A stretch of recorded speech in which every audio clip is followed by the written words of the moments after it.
आपका जो ताल्लुक़ है वो अलीगढ़ मुस्लिम यूनिवर्सिटी से है। आपने अपनी legal journey from the perspective of researcher in law और बाद में टीचर ऑफ लॉ उसको एक माइनॉरिटी इंस्टीट्यूशन के पर्सपेक्टिव से देखा है जी। और ये वो दौर है 2014 के बाद जब हिंदुस्तान में हुकूमत बदली और वहाँ पे मुसलमानों का लेजिस्लेशन, लीगैलिटी, कॉन्स्टिट्यूशनल हर लेवल पे डेप्रिवेशन होना शुरू हुआ। वो कम्युनल स्फीयर में भी हो रहा है और वो आजकल कॉन्स्टिट्यूशनल स्फीयर में भी हो रहा है।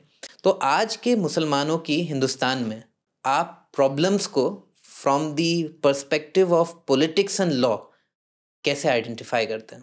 बहुत शुक्रिया इस पॉडकास्ट में मुझे बुलाने के लिए और I think now is a good platform to kind of discuss, इस तरीके की चीज़ों डिस्कस करने के लिए बहुत अच्छा प्लेटफॉर्म है ये। आपका सवाल बहुत इम्पोर्टेंट सवाल है एक्चुअली, और मैं इसको दो तरीके से देखता हूँ, एक तो पॉलिटिक्स के सेंस में और एक लॉ के सेंस में। पॉलिटिक्स के सेंस में अगर आप पॉलिटिक्स को पॉलिटिकल पार्टीज़ या इलेक्शंस से बाहर देखें, अगर आप उसको बाहर ले जाएं इससे, तो पॉलिटिक्स जो है वो प्रोटेस्ट भी है। पॉलिटिक्स जो है वो पब्लिकली जिसको कहते हैं मूवमेंट को भी आप पॉलिटिक्स का पार्ट मानेंगे।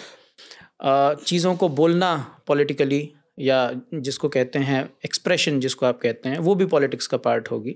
तो अगर आप एक बड़े जिसको कहते हैं बड़े कैनवस पे पॉलिटिक्स को देखें तो politics is more about assertion. आप जो पब्लिक स्पेस जिसमें हम सब रहते हैं, जिसको हम सब पॉपुलेट करते हैं, उसमें हम अपनी बातों को किस तरीके से रखें, इसको आप पॉलिटिकल सेंस में देख सकते हैं। क्योंकि डेमोक्रेसी इज़ जिसको आप कहते हैं जमहूरियत जो है वो इसी चीज़ को कहा जाता है कि सबके पास हक हो अपनी बात कहे और अपनी बात को चैनलाइज करे पॉलिटिक्स के थ्रू, जिसको कहते हैं अपने रिप्रेजेंटेटिव्स को चूज़ करने के लिए, जो एक तरीका है जमहूरियत का।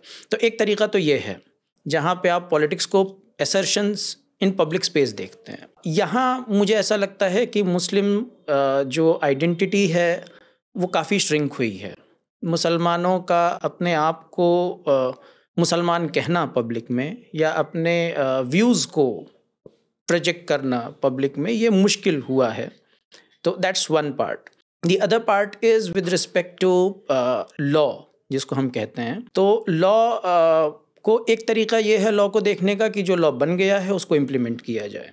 तो जो पार्लियामेंट है उसने लॉ बना दिया है, जुडिशरी जो है वो बताती है, डिस्प्यूट्स को सेटल करती है और बताती है लॉ क्या है, और एग्जीक्यूटिव जो है वो अपने पॉलिसीज़ के थ्रू लॉ को इम्प्लीमेंट करता है। लेकिन इन चीज़ों से बाहर अगर आप निकलेंगे तो आपको समझ में आएगा कि लॉ की खुद की एक पॉलिटिक्स होती है। जब जुडिशरी के पास कोई चीज़ जाती है तो जुडिशरी उसको एक पर्टिकुलर तरीके से फ्रेम करती है। आर्ग्यूमेंट्स जो जुडिशरी के सामने जाते हैं वो एक पर्टिकुलर तरीके से जाते हैं, और जो जजमेंट होता है जुडिशरी का, उसमें जुडिशरी बहुत सारी चीज़ों को बैलेंस करती है, क्या कहना है क्या नहीं कहना है।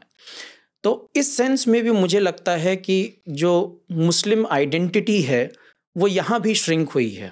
द कैपेबिलिटी, जो मुसलमानों की जो सलाहियत है या कैपेबिलिटी है जुडिशरी के पास जाने की या अपनी बात रखने की या अपने हक़ में फ़ैसला लेने की, आई थिंक ये कैपेबिलिटी भी श्रिंक हुई है। तो आप अगर इसको देखेंगे तो लॉ के सेंस में भी आइडेंटिटी का श्रिंकेज है, और जिसको हम पॉलिटिक्स ऑफ लॉ के थ्रू देख रहे हैं, और दूसरा पॉलिटिक्स के थ्रू भी आइडेंटिटी का श्रिंकेज है जिसको हम पब्लिक स्पेस में असर्शन के थ्रू देख रहे हैं।